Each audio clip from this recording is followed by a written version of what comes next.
प्रचारासाठी उमेदवारांना शेवटचा रविवार मिळाला असल्यानं मिरवणुकांच्या माध्यमातून जोरदार शक्तीप्रदर्शन करण्यात आलं. राजकीय वातावरण तापलं असतानाच काल ठाण्यातील वर्तकनगर भागात महायुती आणि महाविकास आघाडीच्या उमेदवारांच्या मिरवणुका 2 वेळा समोरासमोर आल्या. यावेळी जोरदार शक्तीप्रदर्शन आणि घोषणाबाजी झाल्यानं काही काळ वातावरण तंग झालं होतं. मात्र राडा होण्याआधीच पोलिसांनी मध्यस्थी केल्यानं पुढील अनर्थही टळला. ठाण्यात महायुतीचे उमेदवार नरेश म्हस्के आणि महाविकास आघाडीचे उमेदवार खासदार राजन विचारे यांच्या प्रचारासाठी काल सकाळपासूनच शहरात भव्य मिरवणुका काढण्यात आल्या. मात्र या प्रचार मिरवणुका एकदाच नव्हे तर 2 वेळा समोरासमोर आल्यानं तणाव निर्माण झाला. शिवसेना शिंदे गटाचे उमेदवार नरेश म्हस्के यांची मिरवणूक लोकमान्य नगरवरून वर्तकनगर नाका येथे पोहोचली. त्याचवेळी शिवसेना ठाकरे गटाचे उमेदवार खासदार राजन विचारे यांची रॅली वर्तकनगर पोलीस ठाण्याच्या दिशेकडून वर्तकनगर नाक्यावर आली. एकमेकांसमोर मिरवणुका येताच दोन्ही गटाच्या कार्यकर्त्यांकडून यावेळी प्रचंड घोषणाबाजी करण्यात आली. घोषणाबाजीतच दोन्ही मिरवणुकांनी आपला पुढचा रस्ता धरला. परंतु भीमनगरला पुन्हा दोन्ही गट समोरासमोर आले. येथील भारतरत्न डॉक्टर बाबासाहेब आंबेडकर पुतळ्याला हार घालण्यासाठी दोन्ही गटाचे पदाधिकारी आणि कार्यकर्ते आले होते. यावेळीही त्यांनी घोषणाबाजी करत शक्तीप्रदर्शन करण्याचा प्रयत्न केला. यावेळी सुदैवानं दोन्ही गटाचे उमेदवार हजर नव्हते, अन्यथा कार्यकर्त्यांच्या उत्साहाचं रूपांतर राडात होण्याची शक्यता होती. दरम्यान पोलिसांच्या मध्यस्थीमुळे मिरवणुकीत कोणताही अनुचित प्रकार घडला नसल्याची माहिती पोलिसांनी दिली.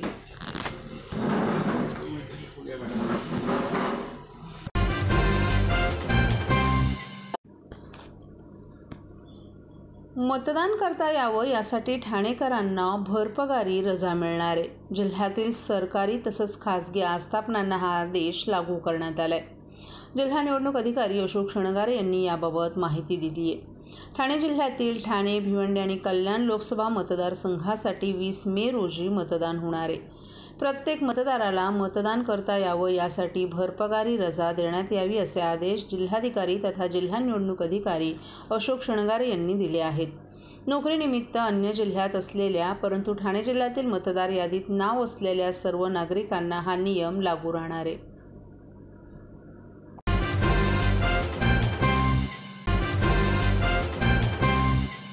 सर्व नागरिकांना आवाहन करण्यात येत आहे की सध्या डासांमार्फत पसरणाऱ्या डेंग्यू या आजाराचा प्रसार रोखण्यासाठी प्रत्येकाने पुढील प्रमाणे कार्यवाही करावी. डेंग्यू आजार एडिस इजिप्ती हा डास चावल्याने होतो. या डासांची पैदास साचलेल्या किंवा साचवलेल्या स्वच्छ पाण्यामध्ये होते. 8 दिवसांपेक्षा जास्त दिवस पाणी उघडे व साचून राहिल्यास त्यात डास अंडी घालतात. अंड्यांच्या अळ्या तयार होऊन पुढे डास तयार होतात. यासाठी आपल्या घरातील पाणीसाठे उदाहरणार्थ बॅरल्स, पिंपे, टाक्या, हौद, रांजणे इत्यादी दर आठवड्याला रिकामे करून घासून पुसून कोरडे करून पुन्हा भरावे. 1 दिवस कोरडा दिवस म्हणून पाळावा. पाणी साठ्यांना घट्ट झाकणे बसवावीत किंवा जुनी साडी, चादर, धोतर यांनी बांधून झाकून ठेवावीत, म्हणजे डास त्यात जाऊन अंडी घालणार नाहीत. घराच्या गच्चीवर, आजूबाजूला, अंगणात कोठेही पाणी साचू देऊ नये. भंगार सामान उघड्यावर टाकू नये.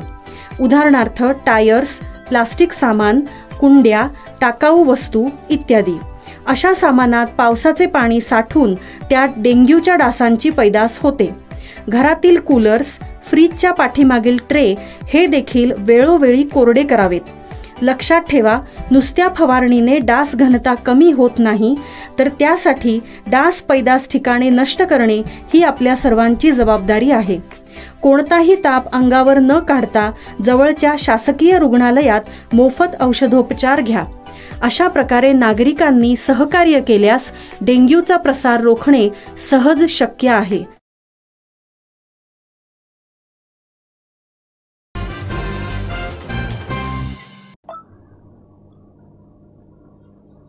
संजय गांधी नॅशनल उद्यान पार्कला लागून काही अंतरावर एक नवीन गेट बांधण्यात आला आहे. मात्र या गेटच्या माध्यमातून अनधिकृतप्रमाणे बांधकाम केला जात असल्याचा आरोप शरद पवार गटाचे आमदार जितेंद्र आव्हाड यांची कन्या नताशा आव्हाड हिने केला आहे. नताशा आव्हाड हिने आरोप केला आहे की फॉरेस्टच्या जागेवर कशा प्रकारे अनधिकृत बांधकामाला खुली सूट देण्यात आली आहे याचं उत्तम उदाहरण आपण पाहू शकतो. संजय गांधी नॅशनल पार्क येथून लागूनच असलेल्या नवीन गेट बांधण्यात आला असून या गेटच्या माध्यमातून एक नवीन रस्ता काढण्यात येत आहे.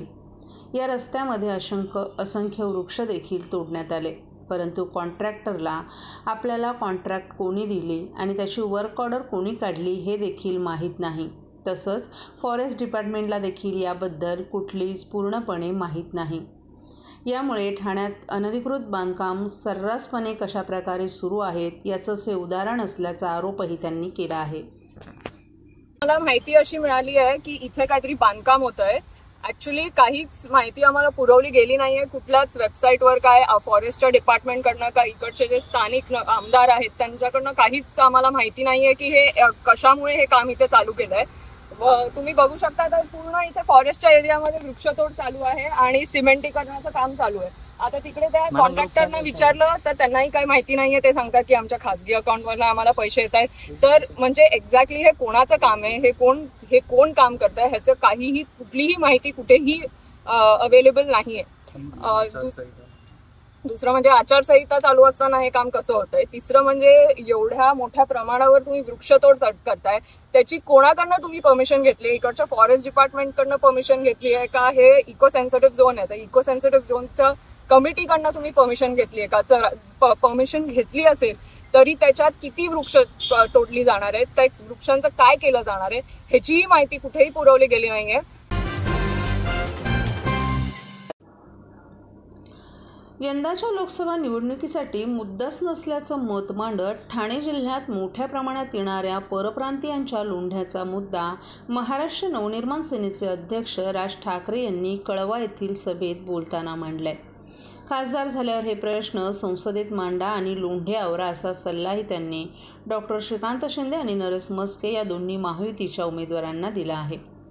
ठाणे लोकसभा मतदारसंघातील शिंदेंच्या शिवसेनेचे उमेदवार नरेश म्हस्के आणि कल्याण लोकसभेचे मतदारसंघातील शिंदेंच्या शिवसेनेचे उमेदवार डॉक्टर श्रीकांत शिंदे यांच्या प्रचारासाठी मनसे अध्यक्ष राज ठाकरे यांनी काल कळवा येथे जाहीर सभा घेतली. आत्तापर्यंत आणीबाणी, बोफर्स, कांदा, बाबरी मस्जिद, विदेशी महिला, शायनिंग इंडिया अशा मुद्द्यांवर लोकसभेच्या निवडणुका झाल्या. 2014 आणि 2019मध्ये मोदी आणि पुलवामा मुद्द्यांवर निवडणुका पार पडल्या. यंदा निवडणुकीत मुद्दाच नसल्यामुळे आई बहिणींचा उद्धार केला जात असल्याचं मतही राज ठाकरे यांनी यावेळी व्यक्त केलं.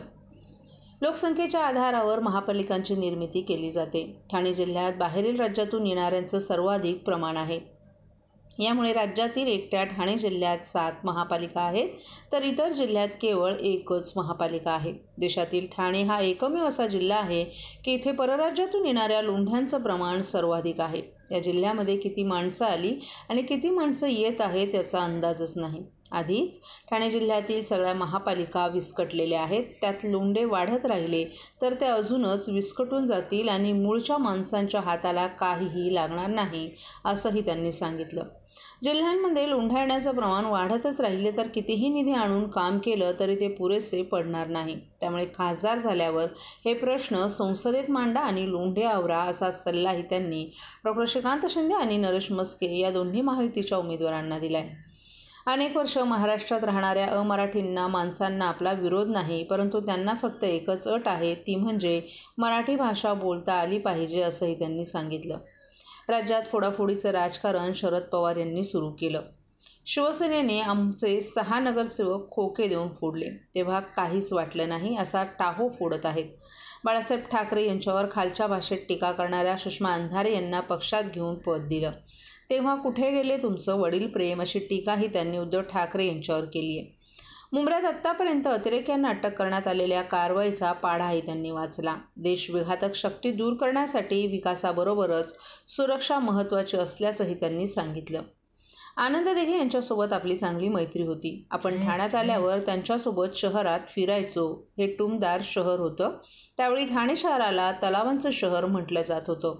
हे तलाव बुजले आणि आता टँकरनं पाणीपुरवठा होत असल्याचंही त्यांनी सांगितलं. कळवा येथील 90 फूट रस्त्यावर मनसे प्रमुख राज ठाकरे यांची जाहीर सभा काल पार पडली. या सभेपूर्वी त्यांनी टेंभी नाका येथील आनंद आश्रमात भेट देऊन तिथे शिवसेनेचे दिवंगत ठाणे जिल्हा प्रमुख आनंद दिघे यांच्या प्रतिमेला त्यांनी पुष्पहार अर्पण केला. शिवसेना सोडल्यानंतर त्यांनी पहिल्यांदाच आनंद आश्रमाला भेट दिली. इथे त्यांचे शिंदेंच्या सेनेकडून जोरदार स्वागत करण्यात आलं.